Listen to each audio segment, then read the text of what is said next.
Good evening. It's me trying for about the third time to see if I can get this video cranked out.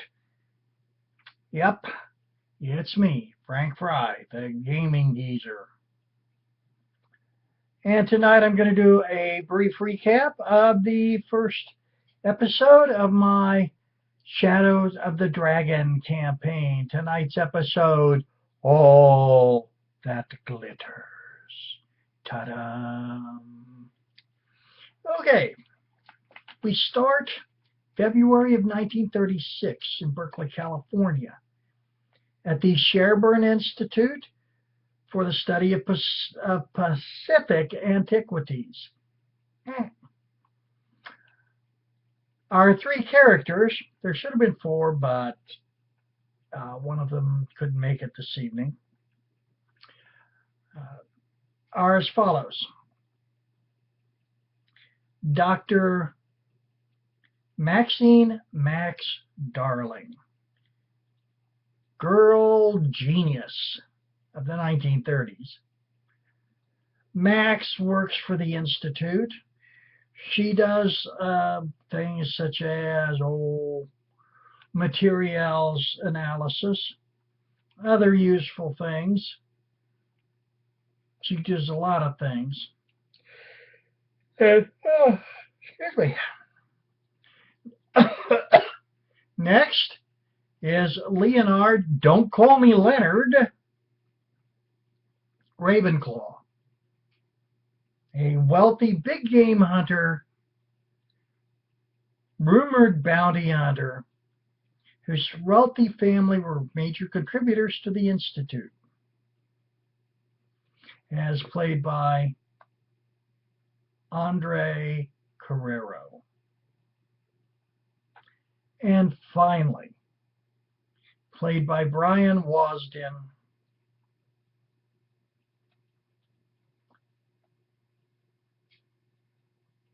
Emery Buchanan. I believe that's the correct name.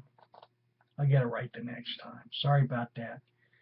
A reformed thief with some odd superstitions, who now works for the Sherburne Institute as a security consultant, shall we say, and an appraiser of sorts. Anyway, on this February morning, they are called into the office of the director, a retired Navy captain named Oliver Stanton Merrill. Director Merrill has a job for them, as well as does the man in the office with him, a very successful San Francisco attorney named Martin Sonnenberg. Martin Sonnenberg's uncle Gus passed away in December of 1903. Leaving in December of 1935. Mr. Sonnenberg, Gus, has some things he has left, wants to leave to the Institute. And Dr. Darling and the other two adventurers, characters, excuse me, the other two, please don't be yawning while I am. The other two are sent out to the Sonnenberg mansion or estate. It's been termed a bungalow, 2,500 square feet. Damn, it's bigger than my house. Anyway, and there's some things there they want appraised. So our three people show up, and it's interesting. The scientist, Max, she's burning with curiosity looking at things. The security / appraiser, he's being very careful, almost to the point of paranoia. Interesting. Big game hunter. Damn. Big game hunter Please excuse the yawns. No, I was this tired. Big game hunter has been, he takes it kind of coolly and calmly, they're looking stuff over. Interesting to hear the interplay. They find 3 tikis sitting on the shelf. And at this point, the former thief's going into almost full paranoid mode. It's interesting to watch him. But they do find, like I said, these 3 tikis. And as the professional appraiser is lifting one of them off of the shelf to take a closer look at it, it goes click, and the base moves. Well, he sets it down very, very gingerly. The scientist, on the other hand, Dr. Darling, has decided she wants a closer look. She picks it up and goes, well, gee, I wonder if this will make it click. Yeah, it does. And something very interesting falls out.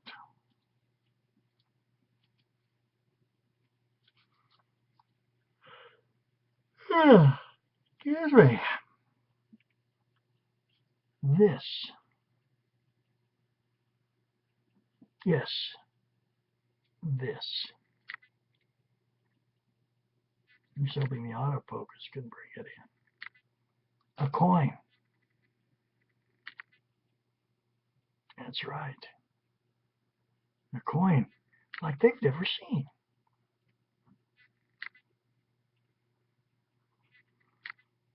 With strange runes and writings on the back.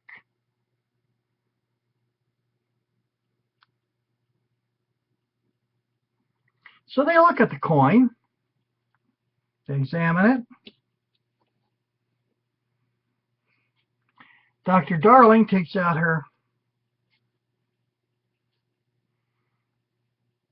special instruments, this little testing kit, tests it.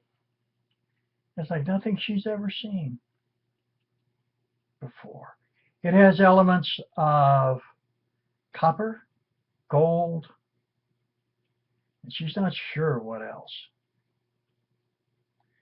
However, she does make very good intelligence roll, and she remembers reading about this very thing, this very coin. Called, she remembers it being mentioned or called orichalcum, the legendary metal of lost Atlantis. Is this what it really is? She doesn't know, because this is an alloy she has never dealt with before. The rest of the time is spent pawing through various and sundry trunks and such, and generally feeling a little spooky. They also find a letter which relates to the coin from 1904, from a fellow named Jacob. It's addressed to Gus, obviously Gus Sonnenberg, and he talks about finding the coin in an old trunk that had washed up on the shore. You say the shore of what? Excuse me. But they finally managed to track Jacob down, or at least his location, as they went through other old photos, things that they found.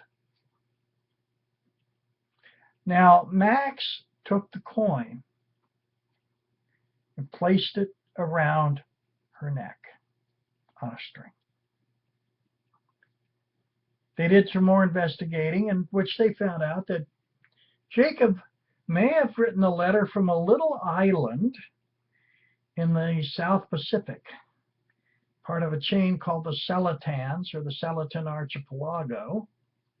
The island is called Palanaga, means Island of the Dragons. And its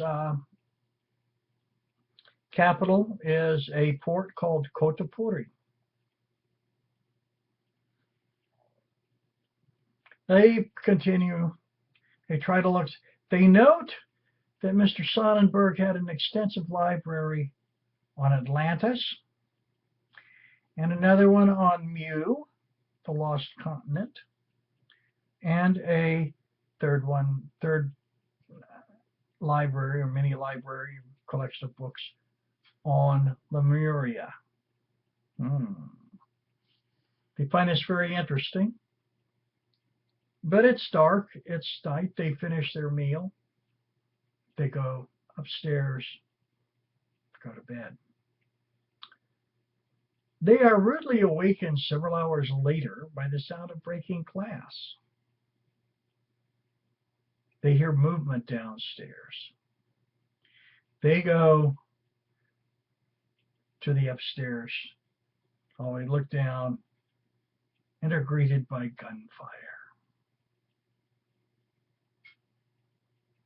And that's where I left them. Cliffhanger. We're going to take it up next month. Because from now on out, it's the 21st today. It's Christmas season, Christmas, New Year's. Hard to get some gamings organized over the holiday period. But anyway, it all went very well, and I enjoyed it. I enjoyed running it. Everybody enjoyed playing it, so successful session. So tune in next time for Night and Fog, Chapter 2, A Shadow of the Dragon. Until then, a happy holidays to everyone.